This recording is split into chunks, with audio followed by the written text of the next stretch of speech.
Okay, but first we have to talk about Solo.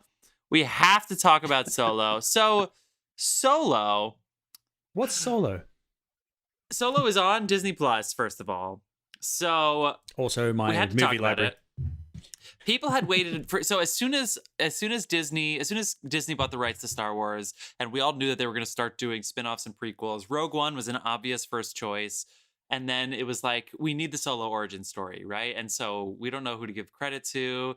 If that's going to be, is it Harrison Ford? It's not going to be Harrison Ford in this movie, so are we really going to want to see it? Is this going to be a series? Is it going to be a movie? What the fuck do you do with the Han Solo origin story? Because they wanted it to be funny. It has to have a funnier tone than the rest of the Star Wars franchise. And then I have a couple quotes here. This is from Variety. Lord and Miller get fired, spoiler alert. And then the movie gets delayed a year.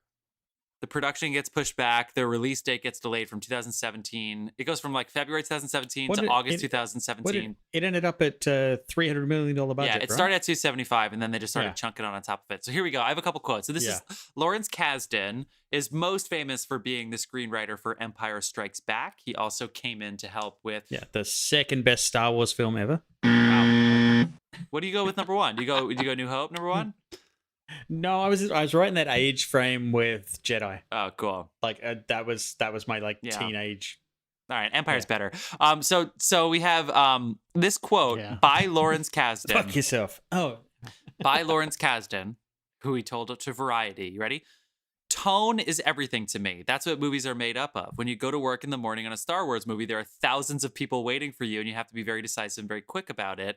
When you are making these split-second decisions, and there's a million a day, you are committed to a certain tone. Chris and Phil, this is Chris Miller and Phil Lloyd, did everything they could do to make it work. The question only became about how to make the movie most cost effective in the time that we had.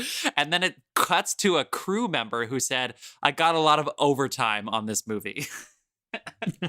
So Lord and Miller, so long story short, they're doing the Han Solo origin story, and the directors come in and they're doing improv on set. Now, if you've ever seen a Star Wars movie, there's no way that improv works on set when you have different camera angles and cutting and you just, certain things just have to land. So Kathleen Kennedy, who was originally Steven Spielberg's assistant a million years ago, now she just runs Disney's film division, which is basically everything, including Marvel. But she specifically put her name on all the Star Wars movies, and she came in and said, "No fucking way!" So they fired them in the middle of shooting. All the actors got really uncomfortable. Specifically, the improv got so out of control that actually changed the plot of the movie. Yeah.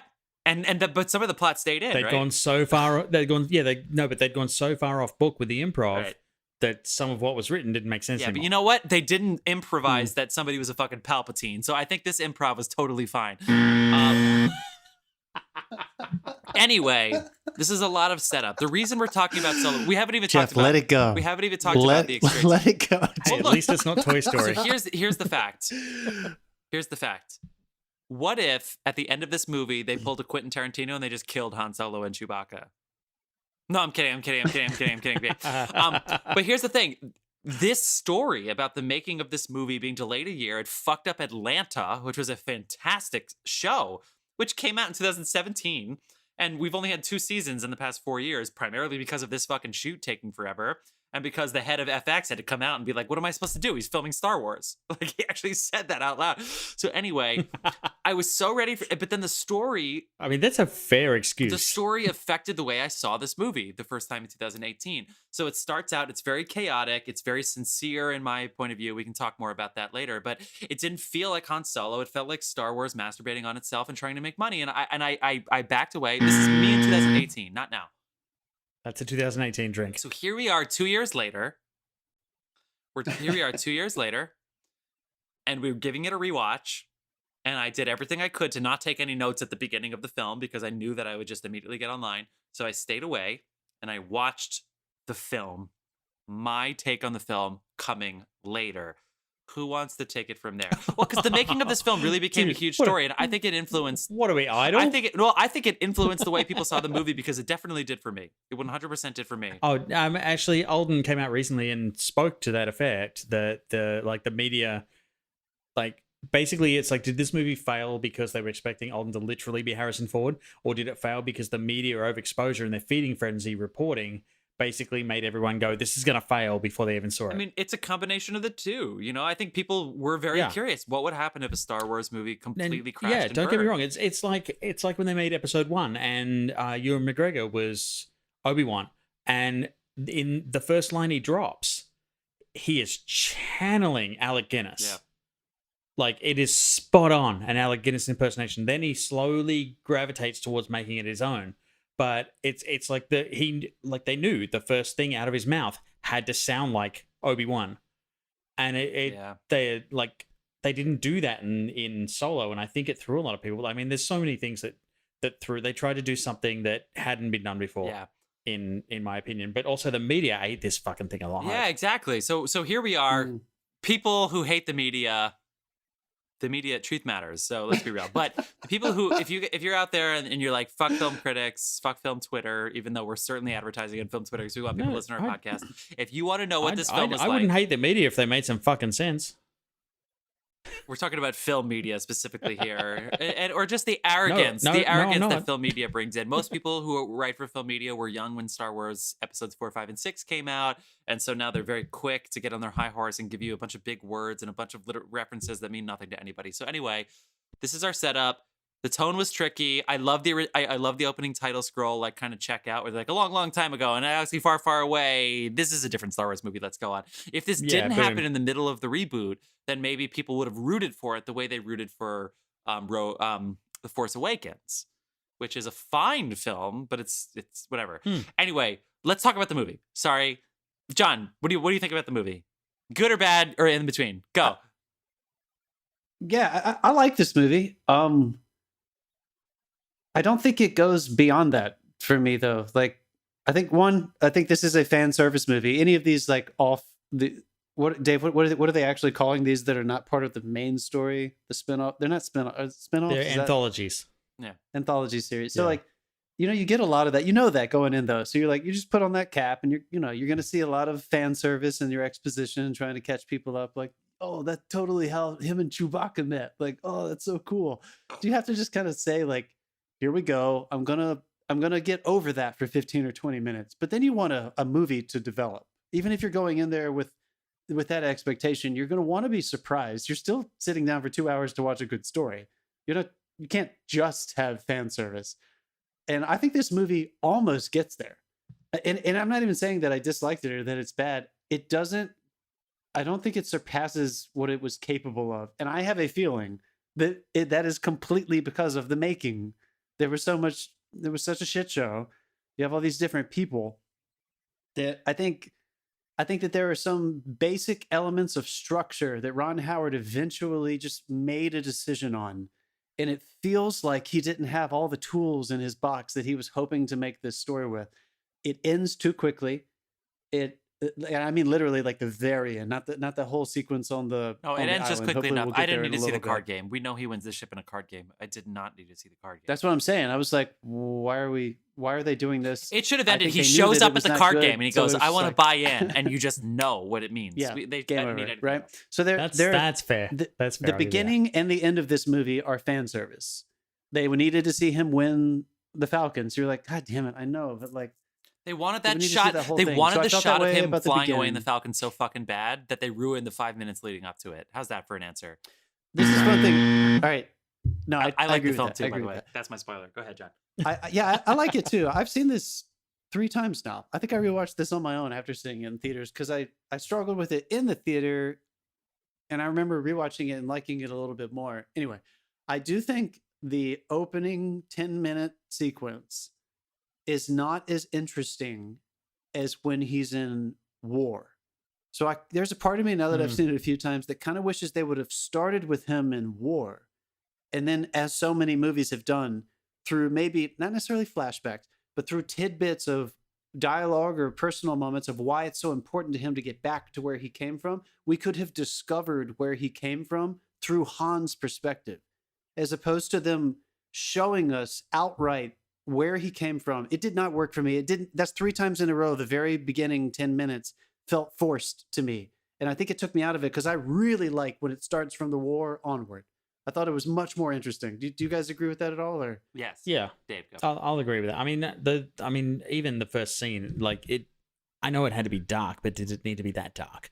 Like you're talking about literally dark, right? Literally dark. You can't Yeah. see any fucking. By the way, thing. that's my Like, drinking yeah. game. We decided this week that we were going to try to maybe give you guys something to drink to while you watch these redemption movies. Every time you can't make out something in this movie visually, take a drink for John because you can't see. Like a third of this Yeah. movie is too I dark. don't know. to see. I don't know what's happening. Because And I I saw love it. I went and shadows. saw it. I went and saw it in 3D at the theater. Because that was where I could get a seat. I just can't remember. I don't like watching 3D conversions, but I went and saw this, and I'm like, oh, they've really messed up the 3D. Like they haven't like graded it enough for the light. And then I bought the thing, and You're I like, own no, it. that's just And how it's it like, looks. no, that was a decision. I'm like, what?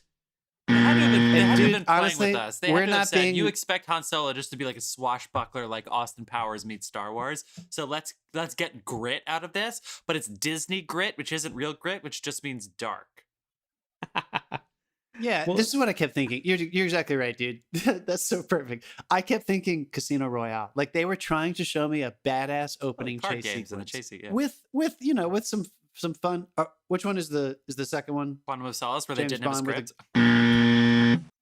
Whatever the amazing chase sequence. Where he's running on cranes and he's chasing that guy. Whatever Yeah, the that's fuck that Quantum of is. That Solace. one. And the opening sequence is cool. Okay, but they didn't okay, have a okay. script, so they needed that sequence to be good. Oh, really? So Okay. I knew It what was they were during the trying to writer's do. I strike. think Quantum of everyone Solace know was what they during the were writer's strike. trying I to thought do. that was out of order. Sorry, John. I don't know, you guys. I feel like if there is one weakness with this movie, and it's very important because it sustains the entire movie, is his relationship with Khaleesi. I can't remember her Amelia character's Clarke. name. No, I know it's Yeah. Amelia. I can't remember her Kira? character's name in this movie. Kira, but it's with a Kira, thank Q. Quira. So- Quira. Kira. Kira. Okay, It's still Kira. Kira. Star So- Wars doesn't do use. So I feel like they were trying to. I think they fell into a trap Qui-Gon. of trying to push that down your throat. I missed the joke. You guys are laughing without me. I totally finish missed your it. thought. That's through an episode 1 joke. Yeah. All right, fuck it. I think that they worked way too hard at trying to establish that relationship. Which, whenever I see that, that tells me you don't have enough trust in your script or your actors that you felt like you needed to tell me over and over and over again about why he needs to go back. Like literally, there are 2 or 3 times where he says, "I need to go back." If your movie is good, you don't need to tell us that. Wait, We know why you they want gave this it away. score. I'm sorry. We know you want to go We're back. doing the and thing where we help don't her. let Dave talk, but they gave it away, and I wrote down. I said at the beginning there was too much sincerity. First of all, the grandpa jokes were driving me crazy. There's some very Han Solo-esque lines, like Woody Harrelson says to Han Solo, "Sorry, I punched you in the face," and Han Solo responds, "Happens more than you'd think." They have that. They Yeah. have that exchange off camera. Are you kidding me? Like that is such a that's such a that actually on paper just seems like such a Han Solo thing. Do it on screen. They did it as an afterthought coda after the scene was over. There was a campfire sequence where they're all like, "There's a girl, isn't it?" And he goes, "There is a girl. I miss her and I want to go back and get her." And I was like, this is way too much sincerity. This is the character who famously, when someone said, "I love you," he says, "I know," and pulled it off with sincerity. And here we are. And he's saying, "I just want to make enough money to buy a ship to go find the girl" in the first 20 minutes. So the weird thing about this film, which is, and I don't blame myself for the first time I watched it being caught up in the reviewers, because the truth is they were right, but they weren't right about the whole movie. They were just right about the 20-minute setup and then the 10-minute end. And you're right, John, the hour and 50 minutes where he's a smuggler and he's doing jobs and it's fun. Then it became Han Solo. But the first 20 minutes and the last 10 minutes, not for me. Dave, go ahead. Sorry. Yeah. All right. First of all, none of these motherfuckers have credibility because they voted Mission Impossible over this entire franchise. That's true. That is Have true. Have you seen You're episode? right First, about wait. that. Second of all, you don't remember the franchise because this didn't count in the franchise because this is an anthology film. Dave, buzz yourself, Yeah, you we dick. did This not was count- not part yeah, of it. we did not count Also, the spirit. did you So see 8 and 9? You're talking about Star Wars. You didn't have credibility. I love Okay, Rogue so- One. Rogue One's my But favorite. no, like, Anyway. Rogue One is amazing. That has one of my favorite droid performances ever. This has a better droid Anyway. performance. This droid, whatever, Dave. Go ahead. Yeah. But here's where this went wrong, which is not what you were expecting. Okay, Tell they've me. picked the origin story of Han Solo. In Star Wars, Han Solo had 19 minutes and 30 seconds of screen time in a 2-hour movie. He's like Jesus in the New Testament. Yeah, in Empire Strikes Back, he had 23 minutes and 30 seconds. Holy shit! In a 2-hour movie. In Whoa. Return of the Jedi, he had 17 minutes and 45 seconds in a 2-hour movie.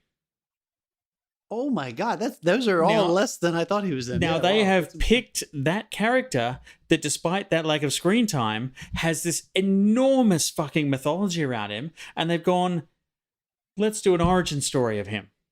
right. The expectation of that when you're making that movie is through the fucking roof, and they kind of half-assed it. Okay, all right, but I'm gonna push back on you just a little bit.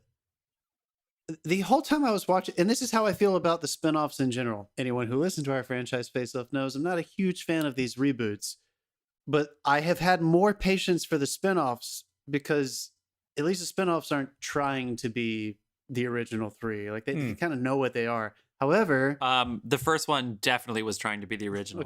okay, sure. And I do like Rogue Are you One. buzzing me? I'm right. they Doesn't mean admit you that. get buzzed. And I do like Rogue One. That is my favorite one of all of these reboots. I do think that was actually interesting. However, So with- much death in with Rogue a- One. There's just so many. I so love many a people died. tragedy. I love a tragedy. They killed That's what everybody. you need. The only thing that didn't die was the fucking. This is intel. all I think about every time I watch these spinoffs. I think we are living in an age where they have enough awareness and prowess to know this. Why is this movie not a limited series television thing? There's no reason it should have been a movie. I mean, the I point was is totally, this. I would have been Because totally they wanted to okay. make $1 billion. I know, but everything I Like just if you saw- really want to get into it, like this character has been fleshed out in a whole series of novels that they made non-canon when Disney bought it, and they tried to do their own thing, and it's like, Yeah, but no offense. All right, but this is that thing though. This is I This have was to say this pre-Disney though. Hold on, Plus, wait. by the I way. have to say this because I think everyone who feels like me about Star Wars would agree with this. I don't care about his origin story. He is one of the best supporting characters of all time in a really successful financial thing because he is a supporting character. They wrote him as a supporting character because he didn't have the other things to make him a lead character. I So mean, the funny if thing you're is, you're gonna- not arguing with me. Like, I know you were I agreeing, agree. right? It was like But that's he why has I was no- trying to. He has no fleshing out in That's what I'm saying. the I was time he trying had to, on screen. but I don't know Yeah. if we totally agree because I was trying to clarify whether or not you thought it was possible, or I'm saying I think it's a mistake to try to flesh out somebody who is such an iconic supporting character because there's a reason he worked as a supporting character and not your protagonist. I don't know. I feel like this it entire kind of worked with movie- Obi-Wan. Sort of. Although he's still technically in those early movies, he's not the lead. He's not the protagonist Yeah. when Ewan is playing him, right? Like shitty young Anakin is the protagonist, and we fucking hate him for it, right? Yeah, I'll drink to that. All right. I think So, but this whole- like, hold on, getting, wait. getting, This getting whole through movie- the criticism. All right, tell me. Go. Getting through the criticism, there are like there's times when you can see elements of the Han character coming through, and there's a Correct. rumor that I Absolutely, don't know yeah. the truth of it. There's a rumor they Not the got whole him an time, acting but coach definitely times. to make him more Harrison Ford like. So like he learned he got learned a how to great look. yeah he He's got a learned how to great crash look. planes and stuff. So Jesus, Buzz Christ. yourself! Get out of here! Yeah. This is why we need to install the We buzzer. almost for lost us. an Get outta American here. icon. Your joke is at his expense. He made $50 million for Force You Awakens. Get out of here. fucking immigrant. You fucking get the fuck out of my. John, Jesus Christ. that joke had a way better reaction than I was expecting. Don't step on Harrison. Get off my plane, dude. Get the fuck out of here. Keep going. I'm sorry. What were you saying? I'm just saying there are times when you can see the element of the Han character really come through, and you're like, he's doing it. Yeah. And For then sure. all of a sudden, Donald Glover oozes on screen, Just owns He's it. so He's good, yeah. steals the whole fucking thing. It is unreal how good it Donald is. Glover's so good, man. He's so good. Here's what I will say. I'm gonna literally compromise you and yourself, John, because I push back and I embrace exactly what you're saying. I don't think it should be a limited series, but as far as whether or not, look, they're gonna do it. They're gonna Yeah, do it. They're of gonna make an course, origin of story about course. Han Solo. So, what Donald Glover did as Lando was he said, okay, let's think about the origin story of this character, and then how could I make it twice as fun as it should be? It's his origin story is not as fun as He this, ju- so let's make it more fun. And they just should have done that with Han Solo. They should have been willing to risk the way that they did for. Logan's a bad example. There are other I feel origin like they story learned from examples that. where they Like, basically just he's gonna get a Lando spinoff, I'm sure, at some point, because Oh, everybody no, wants no, everybody wants to see no, more of that. no.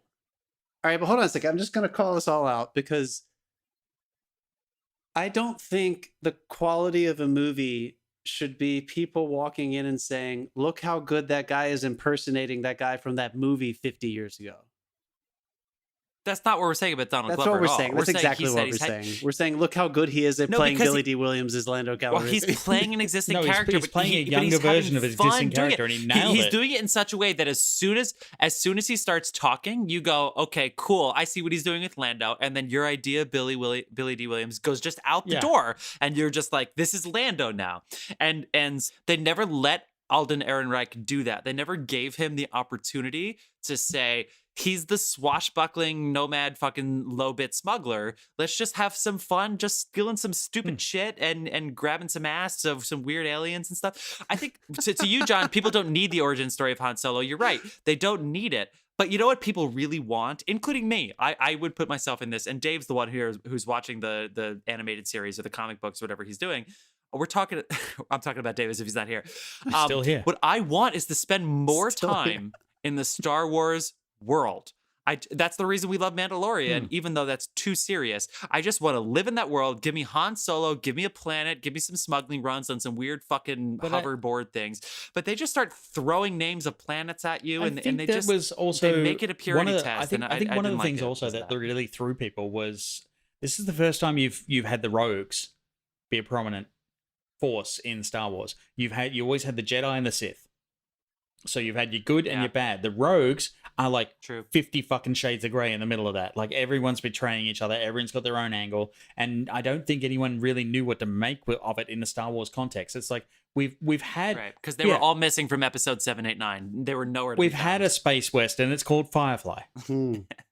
So that is a good example. Like Dave is referring to the Crimson Rose, which gets referenced in this movie, where if you don't know any of that origin stuff, I didn't give a fuck. Like it was just the people in charge, which is fine, but like I don't care. I was still more interested in character. So the relation to that, it literally, I'm not even saying I disliked it. It just didn't matter to me at all. It was just whoever was in charge. So you're right. I didn't Yeah. know anything I mean, about them. one of So the they have biggest enriched your failures of this experience. movie was they were setting up a franchise. Like without a doubt. Which another, They- I'm sorry, yeah. but like I felt like they were pimping Like, me there's out. and I a was like, fucking guys, come Darth on. Maul cameo reveal at the I end. They know. were setting It's up like- a fucking franchise. And you know what's a shame is that listen up, fucking Disney. Listen to our podcast and listen to this advice I'm about to give you. Jeff is We're- totally right. we're out Of of a course job. we're going to go to the movie theater and of course we're going to see these fucking things. But wouldn't it be better if you didn't make me feel like you wanted, like I want to desire to go see it because the first one was so good, not because you're making me feel like you're setting up the next one. Like sequels work on their own Yeah, they when were a trying to- movie is good. Anyway, I feel like we've been talking about like a macro perspective on this. We're getting kind of long on this, but I do want to zero in for a little bit and ask you guys structurally if you agree with me. This movie is really fun until they land on that fucking island. That last 35 minutes of this movie, when they make it through the maelstrom and they get to that island, and every fucking scene for the rest of the movie is on that place, and it feels stagnant. And of course, I just saw Brave recently, and so I kind of liked it because Brave is pretty good, and I was like, I want more about Brave, and so that was basically my At compromise. the risk of having to drink, I kind of agree with John. I mean, I wanted to ask you because I feel like, At least it got clever. At least there's like a good story. You know what I mean? Like at least that was pretty interesting. but that's why I kind of wanted to get your take on it though, because I can't quite decide how I feel about it. I know that momentum, like in terms of adrenaline as an audience member, like, you know, Star Wars is so much about travel logging. Like you're going all over the place in this universe, which is so much fun. And you just went through a fucking mail. We just ran the parcel run in 12. The Kessel what Run. is it? the Kessel Run. the parcel If you run. round down. Yeah, no, this is why you voted for Whatever, Mission fuck it. Impossible, where you can't remember the This names is of any exactly fucking why. characters. So the Kessel Run is apparently a character in Dave's mind. John speaking parcel and- tongue from Harry Potter and Star Wars canon. So here. when you Yeah. so when you get on this fucking island, I feel like the energy of the film changes. And I'm not sure if it's a bad thing, but all the stuff that I was enjoying about this swashbuckling Han Solo. Didn't we who say gets we caught liked up in this all these movie? I don't want to cut you We off, John, did- but we we all did. said we Like- liked this movie. It is good fun, but also Yeah. it's a heist movie that kind of I mean, I'll give you it flounders a little bit at the end, mainly because they were basically cashing in on the reaction to seeing Darth Maul. I want Han Solo It's grab like an you- alien ass and just running around. And that's all. I don't need any more planets. You- I don't like, need any big you jobs. don't Give me really- some like, small jobs. The villain is okay, but you don't really. It's okay. Okay, he's gonna beat the villain, whatever. But like, He is. He's gonna live. I'm telling you, it would have Yeah. been so great if they just yeah, they just killed him. Tarantino. Oh my god! Quentin. Could you imagine seeing the Twitter feed on that? I mean, honestly, after they recast the director, they should have said, "We need a big get. We need something." Forget about the Darth Maul shit. They really thought they were going to salvage that after they knew press was going. They delayed a year. Come on, just kill him. So Jeff, you didn't notice No, it at Darth all, Maul's though? back, you dude. You didn't feel any.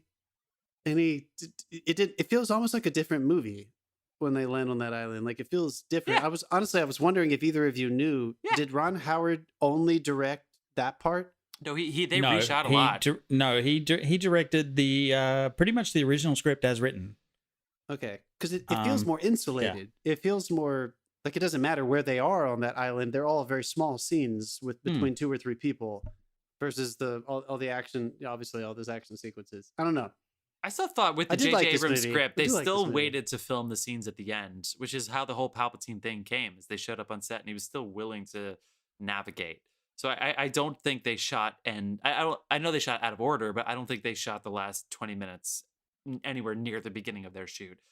I think even when JJ took over, he was like, "There's Dave- no way we're doing that. We need to have some wiggle I'm gonna room try in to. case I'm gonna things try go." to. I'm gonna try to redeem myself here. Did you because, mean Rod Dave, Howard? I think. No, because this whole thing is on the JJ play script. Him and Kathleen Kennedy scripted out everything, basically. They basically pulled up Feige. And so, yes, when Ron Howard came in, I mean, I don't think Miller and Lord had shot this final sequence, and I think they were going to try to salvage something at the beginning. John asked if they shot them the ending first, and then no. I think they waited on that. So Ron Howard definitely shot the end. It feels would be like my it. guess. Feels like it's a Yeah. different movie. Anyway, I'm gonna try to redeem myself here, and I'm gonna ask you guys if you agree with this.